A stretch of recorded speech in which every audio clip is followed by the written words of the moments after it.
Assalamualaikum warahmatullahi wabarakatuh. Selamat malam sobat data semua. Jumpa lagi dengan channelnya Mas Wildan ya. Tak terasa sudah cukup lama saya tidak berbagi informasi dan tips. Nah, mumpung ini ada info yang lagi hits ya, yang lagi viral terkait verval ijazah, maka akan saya mencoba menjelaskan apa sih itu verval ijazah pada teman-teman sobat data semua. Nah, verval ijazah ini ya kurang lebih baru 3 hari 4 hari lah baru terbit di Info GTK ya, baru muncul menunya di Info GTK. Apa saja itu? Mari kami jelaskan. Nah, verval ijazah yang pasti harus dilakukan oleh masing-masing guru ya, masing-masing GTK, yaitu yang pasti yang sudah terdaftar di Dapodik dan statusnya induk. Contohnya ini siapa saja yang bisa melakukan verval ijazah. Yang pertama, yang pasti jenis PTK-nya, jenis PTK di Dapodik ya. Jadi teman-teman sebelum mengecek Info GTK, sebaiknya cek dulu jenis PTK di Dapodik. Pastikan jenis PTK-nya adalah guru atau kepala sekolah. Jadi selain guru dan kepala sekolah, itu ketika cek di Info GTK tidak akan muncul menu cek validasi ijazah. Yang kedua, berstatus non PNS. Kalau berstatus PNS juga tidak akan muncul verval ijazah. Status non PNS sudah betul, tapi di kolom isian NIP ya, kolom isian NIP di Dapodik juga, kalau ada isinya itu juga tidak akan muncul verval ijazah. Jadi sekali lagi, sebelum mengecek Info GTK terkait verval ijazah, sebaiknya cek dulu isian data di Dapodik. Berikutnya adalah status penugasan induk ya. Kalau non induk ya nggak usah cek Info GTK karena yang pasti tidak akan muncul datanya.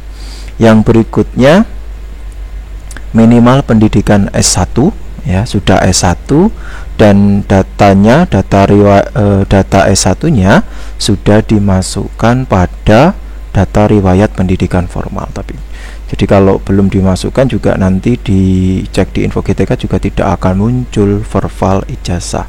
Nah, kriteria S1. Nah, terkait kriteria S1, jadi kalau teman-teman S1-nya non keguruan ya, sebaiknya ya juga tidak perlu verval ijazah karena nanti juga tidak ya, kurang berguna ya, karena nanti terkait data verval ijazah itu yang pasti difokuskan bagi teman-teman guru dan kepala sekolah yang ijazahnya S1 dan linear dengan keguruan. Selanjutnya, nah, sebelum melakukan verval ijazah, sebaiknya teman-teman menyiapkan ijazah. Kalau tidak menyiapkan ijazah, nanti dikhawatirkan bingung cara vervalnya gimana, datanya gimana.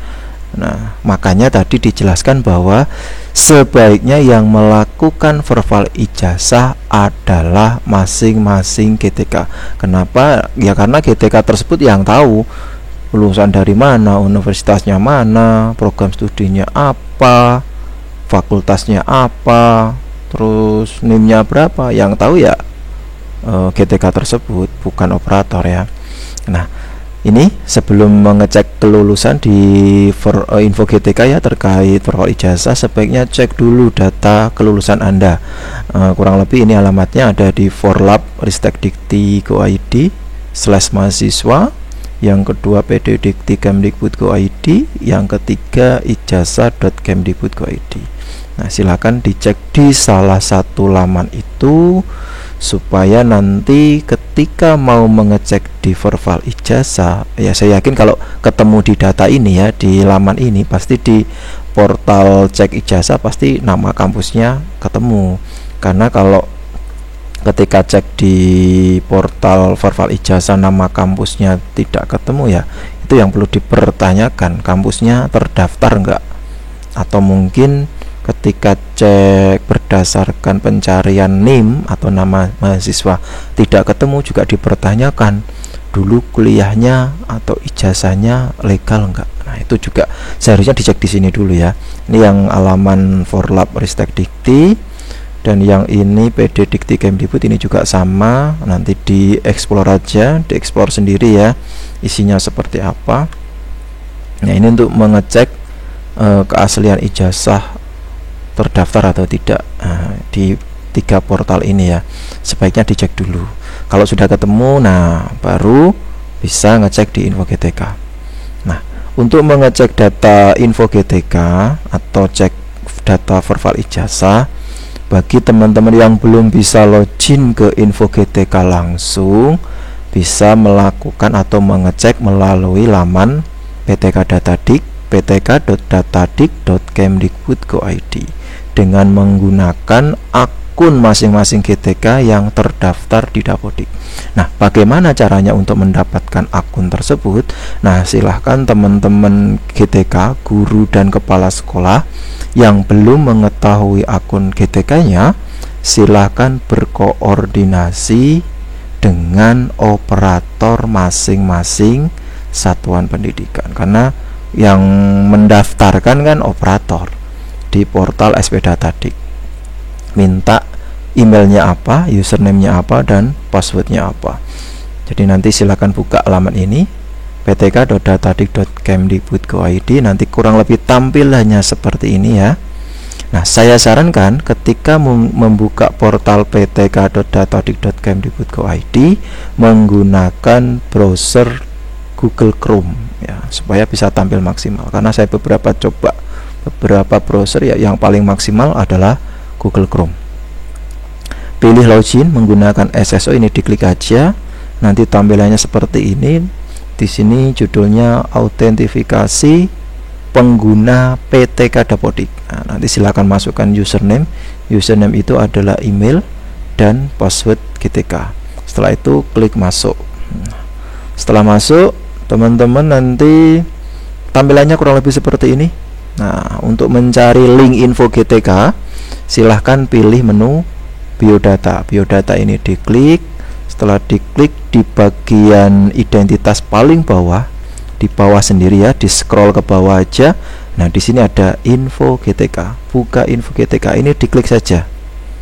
Nah, jadi selain lewat portal info GTK langsung, kalau username dan passwordnya tidak terdaftar, cara yang kedua adalah melalui portal PTK Datadik ini. Malah lebih gampang, kalau menurut saya lebih gampang lewat portal PTK Datadik. Pilih biodata. Nah, ini selanjutnya diklik buka info GTK. Setelah diklik buka info GTK, nanti kalau isian di Dapodiknya benar, isiannya apa saja ya tadi, jenis PTK-nya guru atau kepala sekolah, terus statusnya induk, terus lagi apa tadi, riwayat pendidikan formalnya S1 dan sudah dimasukkan di Dapodik. Nah, nanti di portal info GTK akan muncul seperti ini ya. Non PNS ya, hanya untuk non PNS akan muncul seperti ini. Nah, silahkan diklik saja di sini. Klik ini untuk verval ijazah.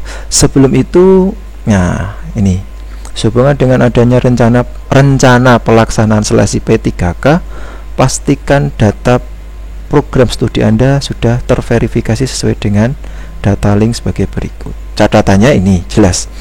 Verval ijazah ini wajib dilakukan oleh guru yang bersangkutan, bukan oleh operator sekolah. Kenapa harus dilakukan oleh guru? Ya, alasannya tadi, karena yang tahu persis kampusnya mana, lulusan dari program studi apa, fakultas apa, dengan NIM berapa adalah GTK yang bersangkutan, bukan operator. Itu alasan yang pertama. Alasan yang kedua, ketika salah dalam melakukan pemilihan program studi, terus fakultas, terus disubmit ya, disimpan maksudnya, itu data tersebut yang sudah di verval itu tidak bisa diedit lagi. Nah, kalau tidak bisa diperbaiki, artinya apa ya? Harusnya yang verval itu yang masing-masing GTK, supaya ya menjadi tanggung jawab masing-masing GTK, bukan operator. Itu alasan yang kedua. Alasan yang pertama tentu saja ini, karena yang tahu persis adalah GTK yang bersangkutan. Diklik ini ya, klik ini untuk verbal ijazah, diklik saja. Nah, nanti kurang lebih tampilannya seperti ini, akan muncul tab baru sebelah kanan tentunya. Nah, ini teman-teman bisa melihat biodata. Di sini ada nama, sekolahnya di mana, NPSN sekolahnya berapa, dan di bawahnya ada riwayat mengajar, tahun pelajarannya berapa saja yang sudah aktif terdata di Dapodik.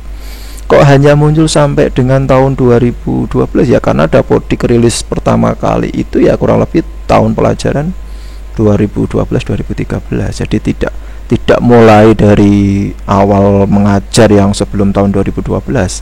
Nah, ini adalah tahun periodik atau riwayat mengajar pada Dapodik akan muncul di sini semua.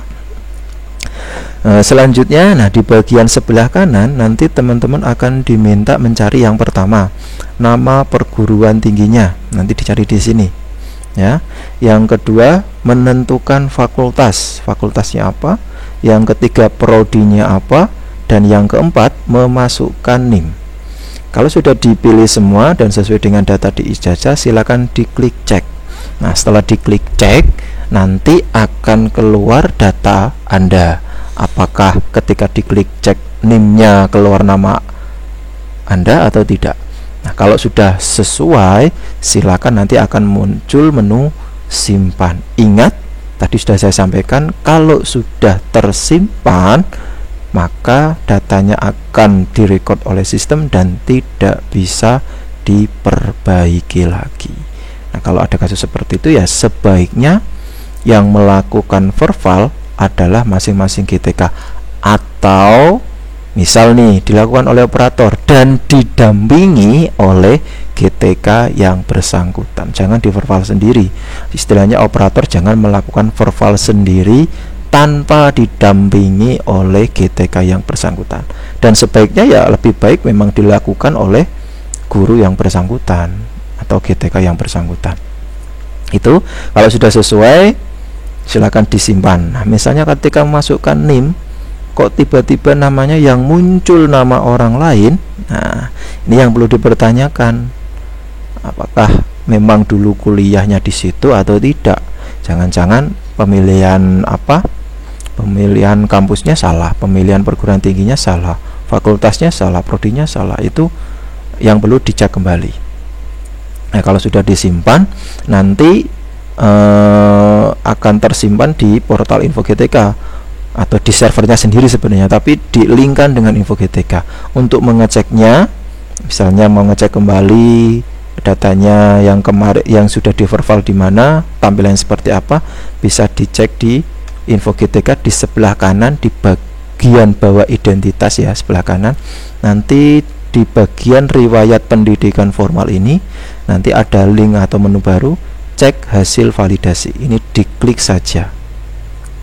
Ketika diklik, nanti akan ada tampilan seperti ini ya. Contohnya ini ya. Nah, namanya PTK-nya siapa, di mana, riwayat mengajarnya, dan data sudah di verbal pada tanggal ini ya. Tanggal ini pukul 4. Nah, kalau pukul ini ya kemungkinan ya memang ini sudah di verbal oleh GTK yang bersangkutan. Nanti ada nama pada ijazah siapa, nomor ijazahnya berapa, NIM-nya berapa, nama perguruan tingginya apa, prodinya apa, tanggal masuk. Nah, tanggal masuknya tidak sesuai, abaikan ini, nggak masalah ya. Tanggal masuknya tahun 70 padahal tahun 70 belum lahir misalnya, ya dibiarkan saja. Yang pasti tahun lulusnya adalah ini ya. Kalau tanggal masuk mungkin banyak yang tidak sesuai, tapi kalau tahun lulus itu pasti sesuai dengan data di ijazah. Itu terkait data verbal ijazah. Nah, mungkin itu yang bisa saya jelaskan terkait verbal ijazah. Nah, poin-poin pentingnya apa? Ya tadi, yang pertama ini, verbalnya dilakukan oleh masing-masing GTK. Ingat, dilakukan oleh masing-masing GTK karena yang tahu persis adalah GTK yang bersangkutan. Kalaupun dilakukan oleh operator, sebaiknya didampingi oleh GTK yang bersangkutan. Kriterianya apa? Ini jenis PTK-nya adalah guru dan kepala sekolah, non PNS, penugasannya induk, minimal S1 linear, karena kalau tidak linear juga tidak begitu berfungsi nanti di di kemudian hari. Nah, itu sedikit penjelasan terkait profil ijazah.